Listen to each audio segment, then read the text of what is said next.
In today's show, we're looking at injuries around the NBA. Michael Bolton. Thanks, Josh. It's Michael Bolton here, and it's time for another episode of the Locked On Fantasy Basketball Podcast. Let's get to it. Let's get to it, indeed.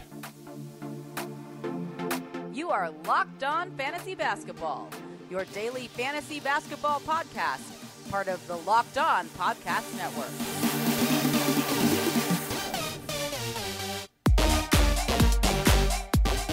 Hello and welcome to the Locked On Fantasy Basketball Podcast brought to you by Basketball Monster. My name is Josh Lloyd and I am the lead fantasy analyst at basketballmonster.com, and you can find me on Twitter as always at redrock_bball, on TikTok at redrock_bball, on Instagram at Locked On Fantasy Basketball, and on Substack, joshloyd48.substack.com. That's free. Thank you for making Locked On Fantasy Basketball your first listen every day. We are free and available on all platforms. So we're going to go through all 30 teams, look at some injuries. Warnie. Let's get it on, Gilly. All right, the Atlanta Hawks, no change at the top of that list. Bogdan Bogdanovic is still out. He's doing 5-on-5 work, so maybe he's back by the start of next week, in the next 2 weeks, I don't know. I don't think that he is the highest priority stash player. Just, again, limited minutes, back-to-backs missing probably for a while. How often is he going to touch it with either DeJounte or Trey on the court at all times? I think he's a good player, Bogdan, but I'm not sure there's gigantic upside. It's not the wrong choice at all. Like, you can stash him, no problem. But there is some limited upside there with him. DeAndre Hunter has appeared on the injury report with foot soreness. If he misses, we're just streaming in AJ Griffin. We saw that happen already. Griffin's already getting good minutes. That's an obvious one. While old mate Clint Capella. Dental plan. Lisa needs braces. He's questionable again. He's missed 2 games with this dental pain. He is now questionable again with dental pain. And Onyeka Okongwu's got the start and been relatively underwhelming. Of course, we stream Okongwu in if Capella misses again due to dental pain. And then we drop Onyeka after that. Simple as that. Jalen Johnson dealing with an ankle issue. He is questionable for Monday's game. If he is out, you're probably going to get Frank Kaminsky minutes, and you're definitely not going to care. Let's go to the Boston Celtics. Jason Tatum missed the last game, but he is okay. He is off the injury report. You're going to be shocked to know this, but Al Horford's back, flared up again. What are the odds? Man, I couldn't pick that coming. Mr. I'm going to play all back-to-backs, who's missed all back-to-backs, now dealing with that back issue. So Grant Williams gets a boost there. Luke Cornett gets a boost for that one game that he'll be out.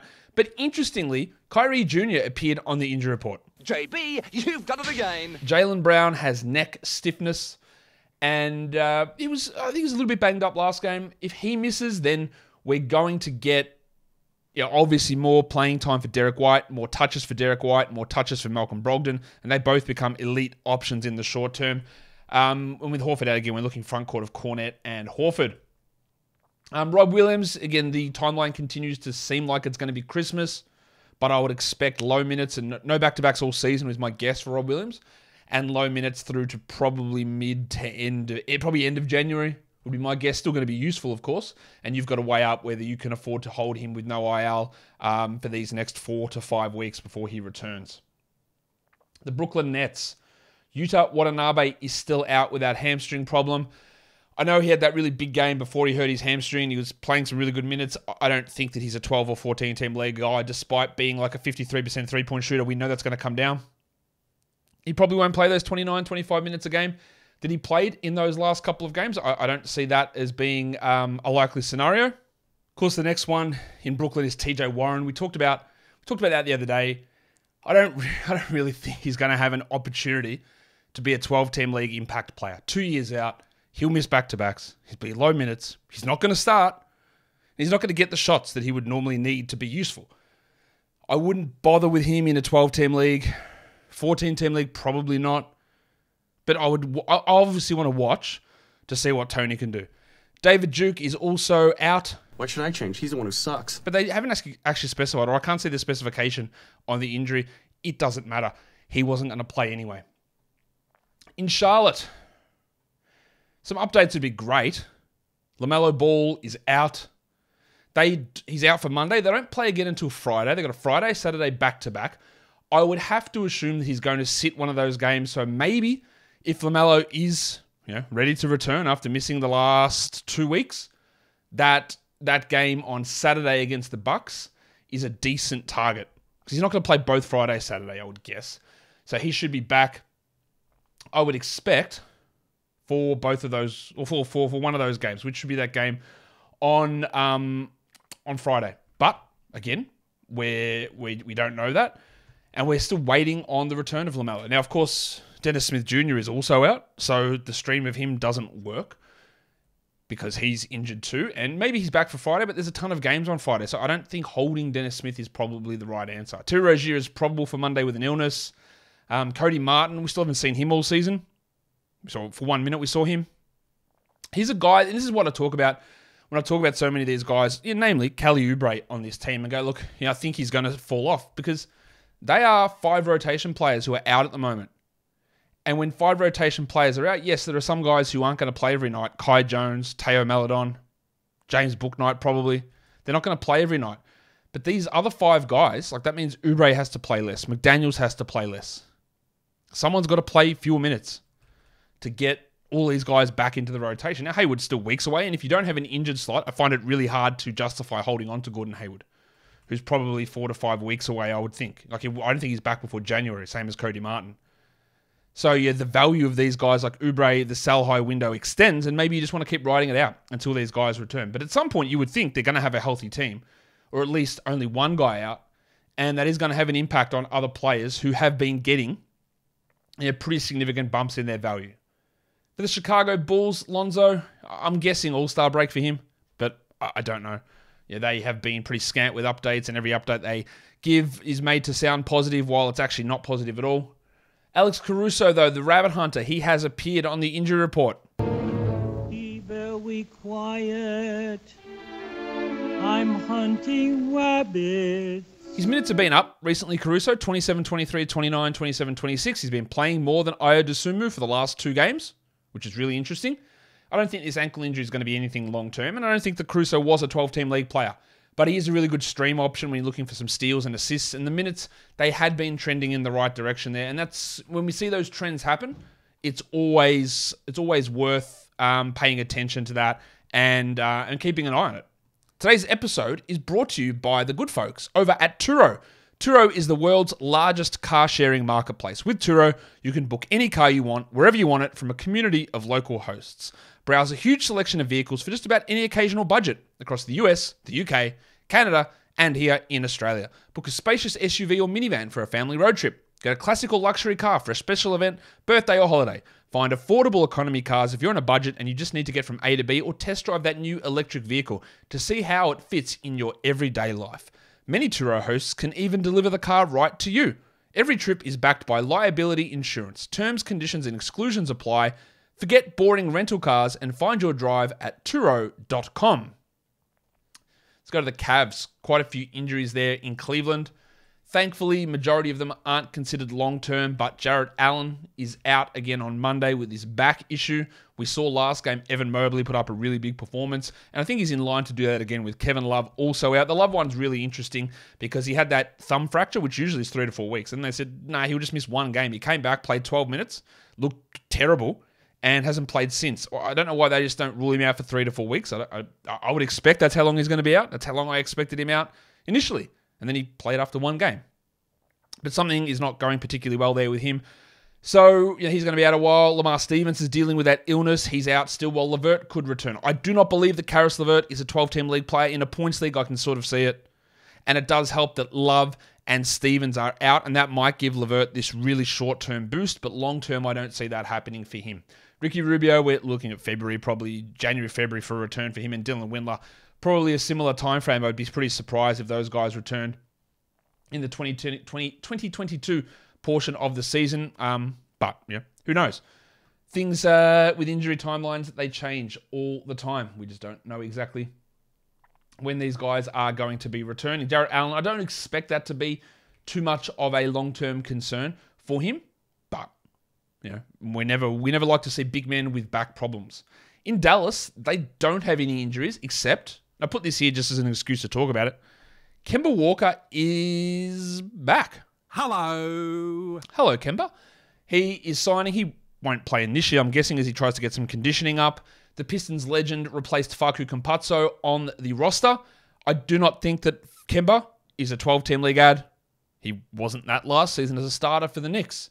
And I don't think he's going to be the starter here. He'll probably play 21 minutes maybe with bad field goal percentage. He's just not the same player, but name value will be there. Someone will grab him, I'm sure, in your league. I just wouldn't. It'd be really interesting to see if he does actually get that big bump in waiver additions. I'm not doing it. I want to watch it. I want to see what he looks like. I want to see if maybe he does play 30 minutes tonight. I cannot see how that happens. And I think he needs to play like minimum 27 to really have any shot at being a 12-team league player. And I just don't think there's any chance of that occurring. In Denver, Maga Porter Jr. is dealing with a heel issue. So it's not his back this time, it's his heel. Ugh. I didn't like picking him in the 50s, not because I didn't believe in his ability necessarily, but I just didn't believe. I was worried about a lot of the health stuff. The heel is a new one. We didn't really expect that to happen. He's missed 2 in a row now with it. We thought it was just, resting on a back-to-back, but apparently not. With him out, that means that you have to have the Shark Bruce Brown on your roster. Baby Shark, and that is compounded by the fact that the big stiffy Bones Highland is out again. Can this bloke stop licking doorknobs? What is wrong with Bones Highland? Has he got scurvy? What are these illnesses? It's like Nick Claxton, who was out for like 10 years with an illness last season. What is actually going on with Bones? I hope it's nothing serious and I'm not making light of it, but he's been out with an illness, back in, out with an illness, back in, out with an illness, back in over the last 3 weeks. It makes it really tough to hold a fringe player, which I think Bones is, with these absences. And you go, it's just an illness. He'll be back in a day. Maybe not. This will be his 4th straight missed game on Monday for Bones. Again, if you want to move on, because again, his upside's not that high unless other players are out. Jeff Green is dealing with that knee injury. I'll tell you who's playing interestingly well for Denver. Vlatko Cancar. There's some talk that he might be able to take the backup center role or backup power forward role. And deeper leagues would want to pay attention, especially here with Jeff Green out and DeAndre Jordan being DeAndre Jordan. For the Detroit Pistons, Cade Cunningham. My name is Richie Cunningham. We have no update still. For me, my expectation is for Cade, best case scenario, 10 weeks. Most likely scenario, out for the season. It's really, really hard to drop a player like that when we just don't have a time frame. So I would like to hold for a little bit, for at least a week or so. But I think we're talking 10% chance that he plays in the 2022 portion of the season. I think it's probably a 20% chance that he plays at all. It's probably a 5% chance that he plays in 2022. I just don't see it happening. The other guys, not so bad. Jaden Ivey missed the last, 2 games with a knee injury. He's questionable for Tuesday. Bojan Bogdanovic missed 1 game with knee and ankle problems. And the Flaming Galar, Alf Stewart. Is that you, Mr. Stewart? Well, who the hell else do you think it'd be? Get in here, you pair of flaming galahs. He's missed 7 games and he is likely questionable for Tuesday. And this is again what we talk about. Man, Marvin Bagley, you hate him so much, Josh. Why do you hate Sadiq Bey? He's going to be good. Yeah, but these 3 guys are going to have an impact. Whether it's on minutes for Bey, whether it's on touches for Bagley, they're going to have an impact. Now, we can rule Cade out, but having 3 starters out, and that's what these guys are, Ivey, Bogdanovic, and Stewart, that means that the other guys who are temporarily starting, Sadiq Bey, or starting and getting more touches like Marvin Bagley, are going to thrive. It's just common sense. So I'm not saying that Marvin Bagley hasn't played well the last 2 to 3 games, because he has. He's put up really good numbers. And if he's fixed some of the efficiency issues from the line, that's a really huge step for him becoming fantasy viable. He hadn't done it for 4 years, but if he's doing it now, then that is a big change. Right? But it is also important to note that the minutes that Bey got and the touches that Bagley got, they're not likely to continue, because those 3 players are big parts of the starting lineup and they're going to have an impact. So if you have Bagley and you have Bey and you're loving what they're doing and you want to stick it up my ass and say, hey, you're talking about, they could continue it, but just remember, that is 3 big names. Ivy, they're big names in the scope of Pistons basketball. 3 big names that are going to have big roles, that are going to have an impact. And their return is coming pretty soon. With Cunningham out, we know Killian Hayes is the guy we want to grab. Burks is another option that we can add there. Alec Berg. And that's where it sits. I think I've lost one of my slides, but I haven't. I found it. It's all good because it's the Golden State Warriors. There's only one player that's out for them, and that's Andre Iguodala dealing with a bad case of gout. old man disease, too much red wine, too much golf for Andre Iguodala. He's just not going to play. And he's not going to matter for fantasy. But I'll put that there so I can have a laugh. The Houston Rockets. The wild thing, Jayshawn Tate. Even the wild thing's going well. I can't do much about that. He is the only player that's out at the moment. And we are going to see the Steven Silas experience today on Monday. Because Bruno Fernando and Alperen Şengün are both available. What is he going to do? Is he going to start Fernando? Is he going to minimize Şengün? Is he going to lose his job? We're going to see all these things in play. Now, as for Tate, I don't know where the hell he fits even when he's back. Because Gordon, Martin, and Eason, I think are all better than him. So I don't really know where he fits in. I definitely wouldn't be stashing Jayshawn Tate, even in like 14-10 leagues, maybe 16. But he's the only guy that's out at the moment. So things are clearing up for the Houston Rockets. I think it's worth mentioning. People love, every year this happens, and I sit in a position where obviously I watch the fantasy community really closely. And have done so for years, but it happens every year. This is the worst year for injuries. Injuries are the worst. Adam Silver's ruining the NBA with these injuries. Why is everyone hurt? This is killing fantasy. It's just the same as it is every year. And I think people are, look at my team. I've got 5 guys injured. I know, it gets annoying. But it really is just the same as every year. The Rockets have got 1 person out. The Warriors have got nobody out. There are some teams that have copped it bad, and we're going to get to that later on. But like even the next team, the Indiana Pacers, and I did forget to put Daniel Tice on this list, but there's no one hurt there. And these teams are faking injuries to tank. These are bad teams who have got no injuries. They're not making them up. Chris Duarte and Andrew Nembhard, both of their returns could be coming soon. Now, we've seen a little bit of a spike from Timothy John McConnell, and I would expect that's because Duarte and Nembhard have both been out. Duarte is out again on Monday. Nembhard is questionable. He was starting. I tell you who's not a starter, Aaron Nesmith. I know he has been a starter, but he's bad. So Nembhard could get that job back. But when Nembhard, Nesmith, Duarte are all playing at the same time, they're not going to be able to have 12-team league value. But those guys will be returning soon. Now, of course, this next team, it's not great that we've got these players out. Kawhi Leonard with an ankle problem. Paul George with a hamstring issue. That's shithouse. And the Kawhi stuff has been a huge mystery and a huge frustration all season. And I got him wrong this season. Absolutely. I thought, 16 months removed from an ACL, give us, by the time we hit end of November, you'll be playing 31 minutes a night, missing all back-to-backs, but fine. Nah, I guess not. Now he's hurt his ankle. We had that setback earlier in the year. I'm not going to go as far as some people are in saying that he's a drop and that his career is washed. I honestly don't believe that for a second. But it's clearly frustrating here with Kawhi. I don't expect, maybe Saturday at the earliest that he and Paul George returned. But it's also just another indication of just, like with Paul George, like people lying or players lying. Paul George left that game where they were up huge against the Kings, I think it was. And he left at halftime against the Spurs. And they said, no, he's fine. They went to Steve Ballmer, don't worry, I'm okay.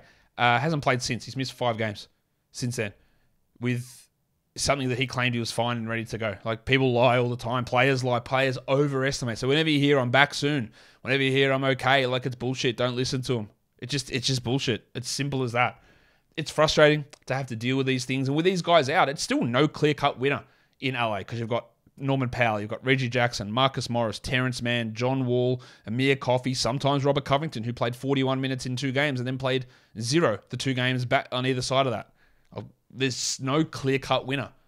Man might be the closest, but there's going to be so many ups and downs there that I don't love any of them. And then you've got to throw Luke Kennard at some point back into the mix with his calf issue, and they remain deep and frustrating from a fantasy perspective. Absolutely. All right, guys, today's episode is also brought to you by LinkedIn. Hiring is tough. It's one of the hardest things you can do as a small business owner because you've got to get it right. It's high stakes. You've got to make sure you get the best qualified candidates available. That's why you have to check out LinkedIn Jobs. LinkedIn Jobs helps you find the right people for your team faster and for free. So you go on to create that job on LinkedIn Jobs, really straightforward. Fill out all the stuff you need to do and then go onto your LinkedIn profile and add the purple hashtag hiring frame to your LinkedIn profile, and that spreads the word that you're hiring. The simple tools like the screening questions, they help you focus on the candidates with just the right skills and experience so you can quickly prioritize who you'd like to interview and hire. It's why small businesses rate LinkedIn Jobs #1 in delivering quality hires versus leading competitors. LinkedIn Jobs helps you find the qualified candidates that you want to talk to faster. Post your job for free at linkedin.com/lockedonnba. That's linkedin.com/lockedonnba to post your job for free. Terms and conditions apply. You might have heard Obi there in the background. He's excited about LinkedIn jobs. His best friend's just rocked up at their house, so he's gone down to say hello to her. That's what he's so excited about. I'm sure he's excited about LinkedIn jobs as well. I'll have to ask him later on. But now he's just excited because his mate's here. All right, let's talk about the Los Angeles Lakers. LeBron is listed on the injury report as probable. They do this all the time, the Lakers. You got teams that are dreadful with injury reporting, and the Lakers who are weirdly dreadful in a different way, when they just list these players every single game. So LeBron is probable with an adductor strain. Anthony Davis is probable with a calf issue. Davis missed the last game, but they're both likely to play on Monday without too much concern. While Pat Beverly's got 1 game left of his suspension. Be interesting to see what Dennis Schroeder does. Last game with Davis out, he played well. The game before when Davis was there, he struggled. My thing with him has always been, can he get enough touches? And as the 4th offensive option, I don't think he can. If he's the 3rd guy behind Westbrook and James, then maybe. As the 4th guy, even if he starts, I'm not sure he's valuable enough. But he's at least worth having a look at and casting your eye. And if that cast your eye means holding him on your roster to see what happens, then do it. And there is a chance that he can hold the starting job even when Beverly returns. That is possible. On to Memphis. Des Bane is still out with that toe fracture. Isaiah Stewart's ready to return, so we shouldn't be too far away from Bane returning. Maybe we get him back on the weekend. They've got a Sunday, Monday back-to-back this weekend, so maybe he's back for one of those games. Obviously, with him out, we've seen Lil John Conchar put up some really big games. And he remains a 12-team league option just for that short term. While Zaire Williams, maybe we're getting close to Zaire returning. Maybe he's back next week. I think when Zaire does return, you'll get guys like Jake LaRavia and David Roddy out of the rotation, but I can't see how Williams is going to have any fantasy value outside of very deep formats. For the Miami Heat, there's a bunch of blokes on this injury report. None of them are too long-term, which is great. We've got Tyler Hero back, which is a huge positive there. Jimmy Butler, they only have 2 games this week, Wednesday and Friday. Jimmy Butler has missed the last, 6 games with his knee soreness. It's always with him. His knees are cooked. I'm really worried about his knees. And this is why that, despite being a top 20 per game player, he was a guy that was going in the 40s in most drafts. This is why. Gabe Vincent dealing with a knee problem. He came back, played 1 game, missed the next 2. So, again, these guys shouldn't be long-term. Duncan Robinson with an ankle problem. Haywood Highsmith rolled his ankle last game. The 2 who are out long-term are Omer Yurtseven, who'll be out basically for the season, and Victor Oladipo, who's out for God knows when. And, again, when we talk about the value of players like Max Strus and Caleb Martin, the value of those guys is up, and even Bam Adebayo's recent push, it's because Jimmy Butler is out. Part of the reason of these other guys is because Hero was out. They were getting extra touches. And we saw what Martin does on a team that was healthy? And the answer is nothing. And then Butler is out, and he's playing better. So we've got Butler out, Vincent out, Robinson's a borderline rotation player, and then, of course, eventually Oladipo is going to return, and that's going to impact Strus and Martin and all of these players.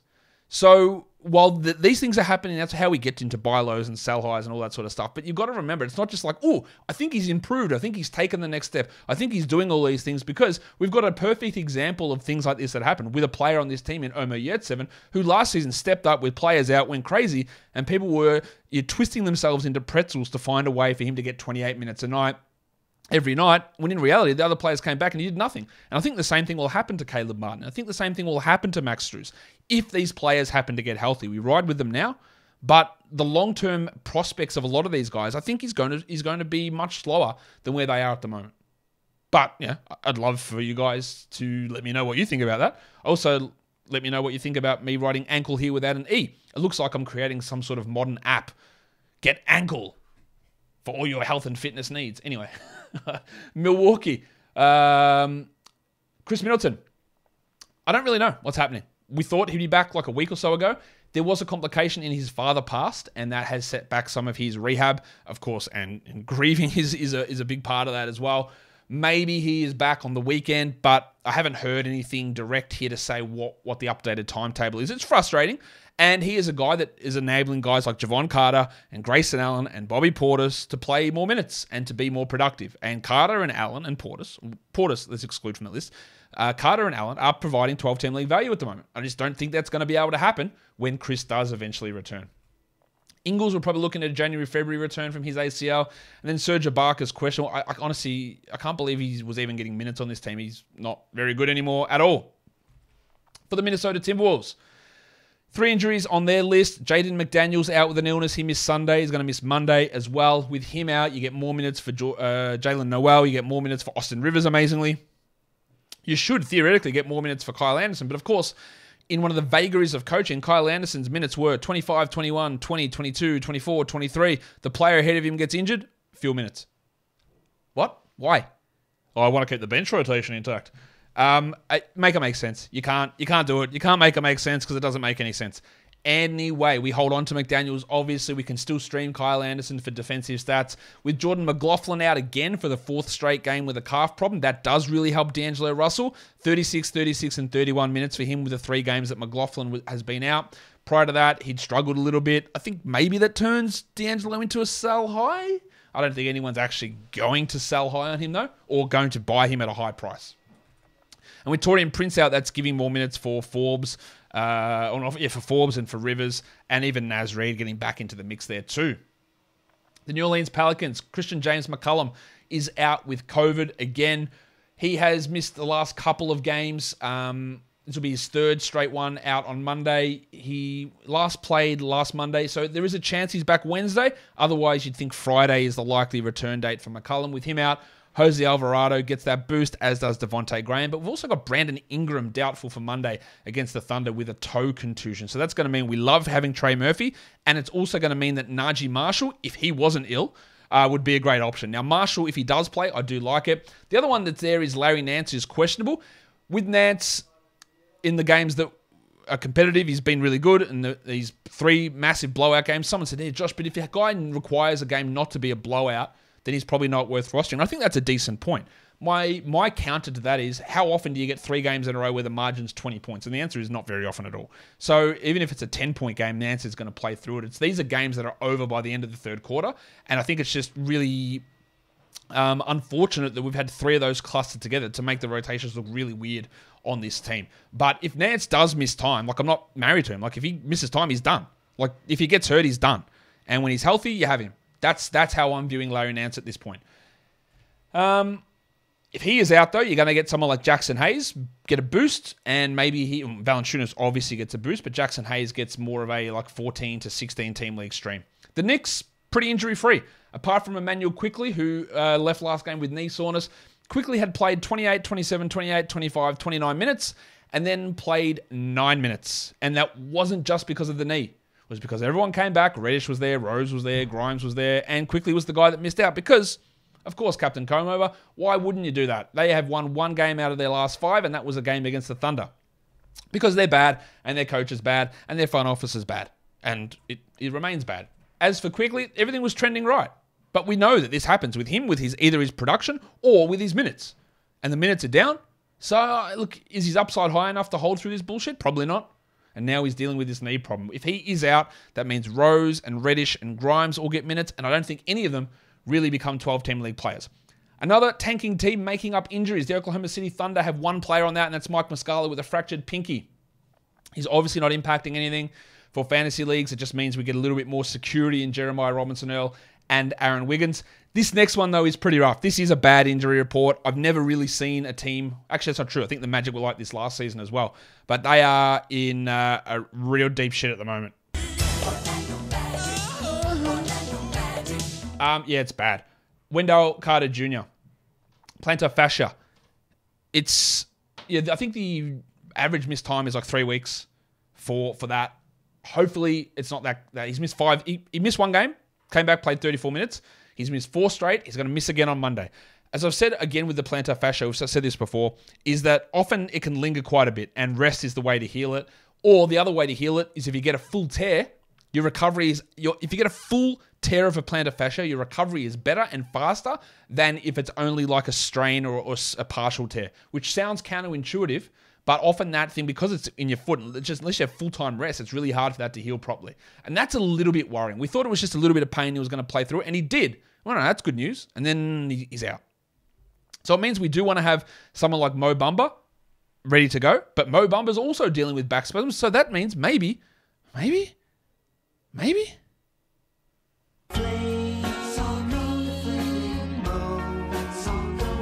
means Mo Wagner might actually be streamable.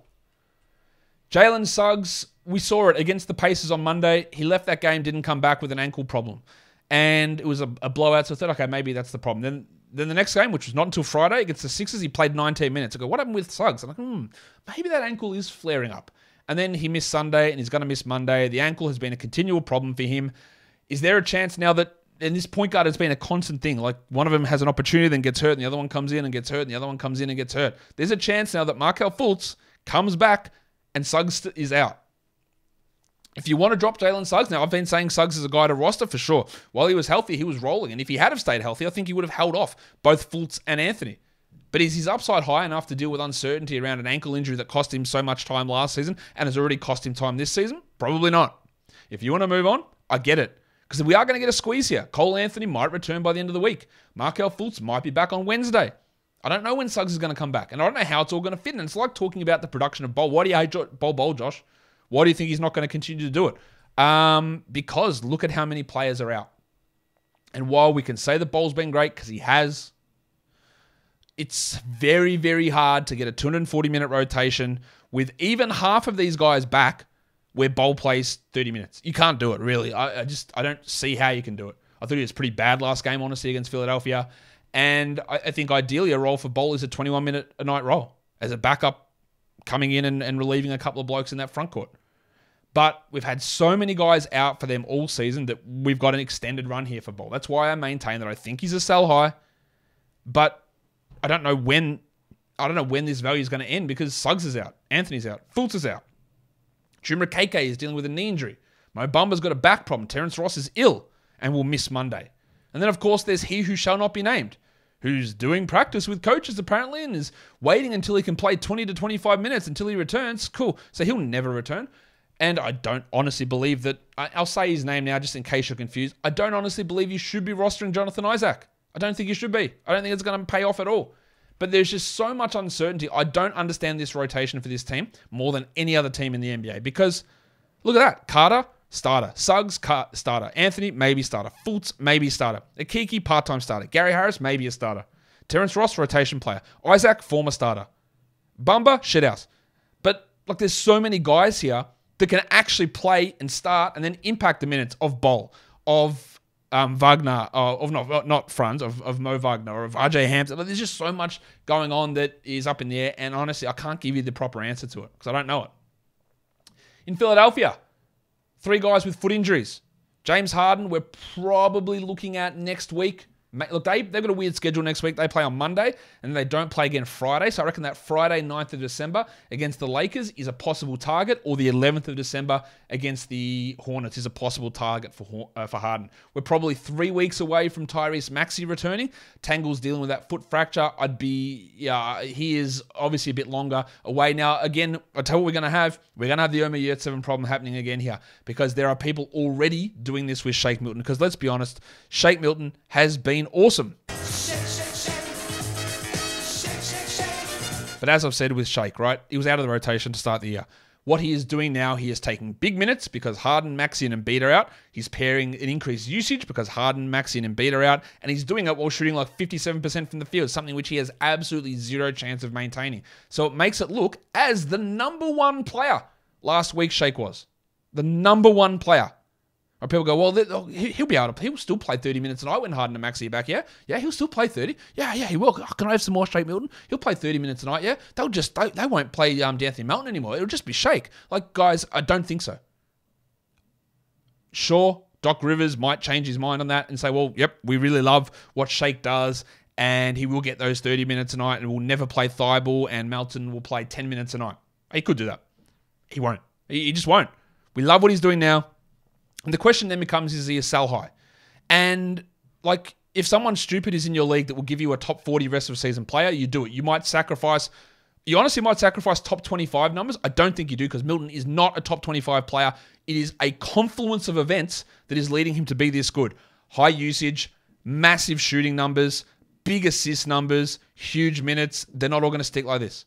All right, so you might lose a little bit for the interim, but he's not going to end up as a top 100 guy. I'm fairly confident in that. And in saying all that, Joel Embiid might play on Monday. And that's going to have an impact on him straight away. So if Embiid does play, of course, the value of someone like a Paul Reed is reduced. He'd been really good. PJ Tucker is questionable, or probable, with an ankle problem. Jaden Springer, the package is out again. He's had a dreadful start to his NBA career. dreadful in terms of being bad, but also in terms of injuries. And Matisse Thybulle is questionable with his ankle problem. Sorry, a lot to talk about there with the Sixers. Let's go to the Suns. There's not as much to talk about here because I just don't know what the hell is going on with Chris Paul with his heel injury that apparently wasn't a big deal, but we haven't seen him play for 3 weeks. I know the bloke's old, and it's always worth mentioning. Again, it's one of those ones there where Chris Paul, but you can't draft him. You can't. This is 4 years ago. You can't draft him. He's always hurt. And then he didn't get hurt for 4 years. Well, Chris Paul doesn't get hurt anymore. He's figured it out. He's vegan diet. He's figured it out. He doesn't get hurt. And now he's hurt again. So now it's like, don't draft him. So in essence, it's all complete luck. Like you can't change your mind on a player every 2 years as to whether they're injury prone or not based on what happened the last season. You can't. Shit happens. And it's frustrating. But the thing is that when a player gets older, injuries are more likely, but more importantly, injury recoveries are longer. They might not be more likely. There might not be statistical evidence to prove that. But I can tell you now that injury recovery is much longer when you are older, and Chris Paul is old. And that is part of the issue here. I've seen so many overreactions on this as well. People go, nah, Chris Paul's actually fine. They're just load managing him for the playoffs. And then someone responded, oh, so does that mean he's going to sit for the rest of the year? Like, you guys calm down. Stop with the crazy conspiracy theories. If Chris Paul was healthy, he would be playing. Sure, are they taking a little bit of extra time because he's 37 years of age? Yeah, they are. Yeah, that's fine. That's completely normal. It's completely normal to do. Is it frustrating we don't have a timetable? Yeah, I hate it. But I just don't know. But the thing is, for fantasy, what do? Like, we just have campaign. We roll with him. There's less copium here with campaign where people go, oh, well, maybe he's going to continue to have value when Chris Paul comes back. Because again, I've seen it. Oh, Paul will sit all back-to-backs. He'll probably only play 25 minutes a night to keep him fresh. Yeah, nah, it's not happening. And we just roll with campaign. It's annoying. I am absolutely annoyed by it. No question about it. But what can you do? It's not... I'd love to just actually know what's going on with his heel. That's would be great. Cam Johnson's still weeks away with that meniscus injury. I wouldn't bother holding him personally. And then Jay Crowder, I don't know when he's getting traded. He's obviously dealing with some tech issues at home, blue screen of death and all that in his computer. So he's got IT guys in and out of the house. It's really tough for him to get out there and practice. So, yeah, he's probably not going to be available anytime soon. On Portland, Damian Lillard dealing with a calf injury. Calf tightness, allegedly they're calling it. Bullshit, it's a calf tear. He's missed a week. I expect that he misses the rest of this week, and then maybe we look at him around the 10th of December. Now, they have a 4-game week. They play this Sunday, and then they don't play again until Thursday. So maybe he's back on that Thursday. That's possible for Lillard. With him out, Simons gets a boost. Grant gets a boost. Winslow gets a boost if you can deal with some of his deficiencies. But I'd say another week at least here for Lillard. Gary Payton hasn't played all season. Allegedly, he's still reconditioning. He must be more unfit than I am if it's taking him the last 3 weeks to get his conditioning back. What's he been doing? Eating too many Doritos? That's bullshit. Don't tell me he's reconditioning. That's garbage. You can't be reconditioning for 3 weeks. It's just not true. For a bloke like this, it's not true. Anyway, I don't think he's going to be an option. But if he was healthy and Lillard was out, you consider streaming him. But I don't think he's worth a grab. Well, Keon Johnson had an opportunity here with Lillard out to put up some numbers for deeper leagues, but he hasn't played in like 3 weeks either. Unfortunately for him. For the Kings, no injuries. Great, we can move on from them. The San Antonio Spurs have some injuries. I don't know how many of these are actually significant or not. Jakob Poeltl left last game with quad soreness. Jeremy Sohan left last game with quad soreness. Sohan now! Josh Richardson's missed 3 in a row with an ankle sprain, and Keita Bates-Diop has missed the last 2 with an ankle injury. Bates-Diop gets value if Sohan is out or Poeltl is out or Richardson's out, and he becomes streamable really there. But they only have, I believe, a 2-game week next week. They've got a stinking week next week. They play Thursday, Saturday.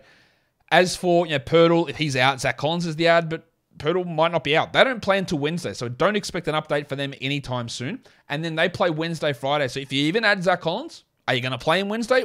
Maybe, maybe not. Are you going to play him Friday? Maybe, maybe not. So you might actually play him Sunday, and then Poeltl is probably going to be back then. Sohan's not a 12-team league hold, I don't think. Poeltl is. I've heard of people wanting to drop him. Please don't. Please. For the Toronto Raptors, or Blake Wesley out with the MCL. He's out for a while. It's not going to impact much. The good news is that a couple of these players are going to be returning. Scotty Barnes is dealing with a knee problem. He's missed the last 2. He's questionable for Monday. While Pascal Siakam has been out for a few weeks, and he is likely to return, if not Monday, on Wednesday. And of course, that means that the value of Chris Boucher and Thaddeus Young is going to drop. Otto Porter remains out. Precious Achiuwa remains out. But when Barnes and Siakam come back, then Young comes a clear drop. And I think Boucher probably does end up being a drop in that scenario.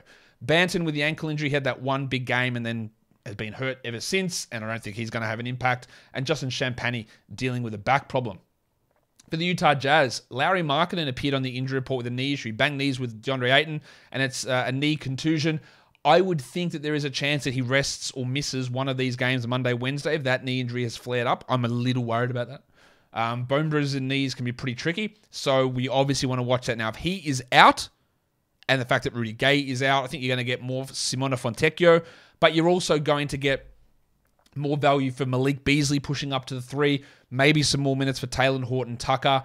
Those lineups where Markkanen pushes to the 4 and Linux at the 5 means you'll get more Vanderbilt getting minutes and even more Walker Kessler. So all of those guys will benefit there. Mike Conley is out again with that knee problem, so Sexton remains a stream. We don't have a firm update on when Conley is going to return, unfortunately. And then Rudy Gay is out with that hand issue. Simona Fontecchio was in the rotation, but he's out of the rotation again now. And it's Nickeil Alexander-Walker who's getting playing time there. Well, Johnny Juzang, yeah, the big fella. He's out with a wrist injury, and Leandro Bolmaro is out with a concussion.